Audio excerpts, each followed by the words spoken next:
ایک خاتون حضور کی خدمت میں حاضر ہوئی اور عرض کی یا رسول اللہ صلی اللہ علیہ وسلم مجھ سے بدکاری سرزد ہو گئی ہے اور میرے پیٹ میں بچہ ہے اور میں چاہتی ہوں کہ آخرت کی سزا کی بجائے دنیا کے اوپر اس کی سزا مجھے دے دی جائے تاکہ میں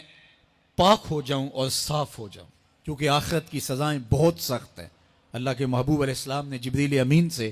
ایک دن پوچھا تھا مجھے جہنم کے عذابوں کا ذکر سناؤ، تو عرض کی یا رسول اللہ صلی اللہ علیہ وسلم ہلکا ترین عذاب یہ ہے کہ جہنمی کے پاؤں میں آگ کے جوتے رکھے جائیں گے، باقی اس کے پورے بدن پہ آگ نہیں ہوگی، صرف آگ کے جوتے اس کو پہنائے جائیں گے، لیکن اس کی حدت، گرمی اور شدت اتنی ہوگی یغلی منہما دماغہ، اس کی شدت سے اس کا دماغ پگھل کر ناک اور کانوں کے ذریعے سے باہر آنا شروع ہو جائے گا۔ یہ سب سے ہلکے عذاب کی کیفیت ہے، اور جو عذاب سخت ہیں الیاذ باللہ، اللہ تعالیٰ قرآن مجید میں فرماتا ہے ثم لا يموت فیہا ولا یحیا، اس بڑے عذاب کا ذکر کیا جو جہنمیوں کو دیا جائے گا، فرمایا اس عذاب کی کیفیت یہ ہوگی بندہ نہ جیے گا نہ مرے گا۔ جیے گا اس لیے نہیں کہ آگے اور پیچھے دائیں اور بائیں آگ ہی آگ ہوگی، تو اس آگ میں جینا کو جینا تو نہیں ہوگا، اور مرے گا اس لیے نہیں کہ موت کو موت آ چکی ہوگی۔ تو وہ کتنا سخت عذاب ہوگا الیاذ باللہ کہ ہلکے ترین عذاب کی کیفیت یہ ہے کہ پاؤں میں آگ کا جوتا اور دماغ پگھل کے ناک اور کانوں کے راستے سے باہر آ جائے۔ تو اس نے عرض کی یا رسول اللہ صلی اللہ علیہ وسلم میرے اوپر حد جاری کر دیجئے، اور اس نے کہا کہ میرے پیٹ میں جو ہے وہ بچہ ہے۔ اللہ کے محبوب علیہ السلام نے فرمایا جاؤ جب بچہ پیدا ہو تو پھر آنا۔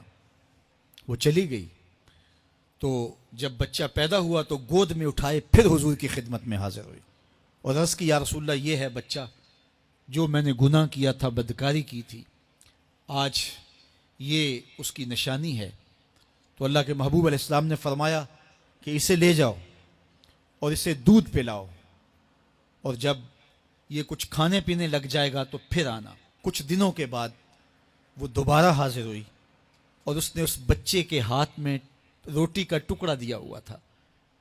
اور عرض کی یا رسول اللہ دیکھ لیجئے اب یہ روٹی کھانے لگ گیا ہے۔ اللہ اکبر۔ تو اللہ کے محبوب نے فرمایا انہیں لے جاؤ اور جا کے انہیں سنگسار کر دو۔ اس کی یہ حد بنتی تھی، اس کو سنگسار کیا اور اس نے خود یہ سزا اپنے لیے قبول کی۔ تو یہ بات ذہن نشین کیجئے کہ یہ وہ لوگ تھے کہ جن سے کبھی کوئی گناہ سرزد ہو جاتا تو وہ جلد توبہ کرتے، اور اس کی بڑی سے بڑی حد اور سزا بھی ہوتی تو وہ بھی کاٹنے کے لیے تیار ہو جاتے۔ میں اور آپ دیکھیں کہ ہماری زندگی میں اگر گناہ ہیں اور ہمیں سچی توبہ کی توفیق بھی نصیب نہیں ہے تو پھر ہم سوچ لیں کہ ہم کہاں کھڑے ہیں۔ دیکھیے اللہ دلوں کے بھید جانتا ہے۔ سچی توبہ یہ ہے کہ جو کیے پر ندامت ہو اور آئندہ نہ کرنے کا عزم مصمم ہو، پکا ارادہ ہو کہ یہ گناہ زندگی میں دوبارہ نہیں کروں گا۔ الگ بات ہے کہ پھر دوبارہ اس سے سرزد ہو جائے، لیکن جب وہ توبہ کر رہا ہو تو اس وقت اس کا پختہ عزم ہو اور اس کے دل کے کسی گوشے میں نہ ہو کہ چلو میں توبہ کر لیتا ہوں اور پھر ہو گیا تو پھر کر لوں گا۔ پکا عزم ہو کہ دوبارہ یہ گناہ نہیں کروں گا۔ اور اگر زبان سے توبہ توبہ کر رہا ہو اور دل میں ہو کہ ٹھیک ہے یہ تو صبح بھی مجھ سے عمل بد سرزد ہونا ہے، تو اللہ تعالیٰ سے یہ مذاق کرنے والی بات ہے، اور اللہ تعالیٰ سے جو مذاق کرتا ہے وہ کہاں کھڑا ہے وہ خود سوچ لے۔ وہ کیا کسی نے کہا تھا کہ توبہ کی پھر توبہ کر کے توڑ دی، میری اس توبہ پہ توبہ توبہ توبہ کر اٹھی۔ تو ایسی توبہ نہیں ہے کہ جو رسماً کسی مجلس میں چلے گئے، کسی اجتماع میں چلے گئے تو سب لوگوں نے توبہ توبہ کی تو وہ بھی توبہ توبہ کرتا رہا، لیکن اس کا عزم مصمم پختہ ارادہ نہیں تھا گناہوں کو چھوڑنے کا، تو یہ توبہ نہیں، یہ مذاق ہے۔ اس لیے اللہ کے حضور سچی توبہ یہ ہے کہ ما قبل کے گناہوں سے ندامت پیدا ہو جائے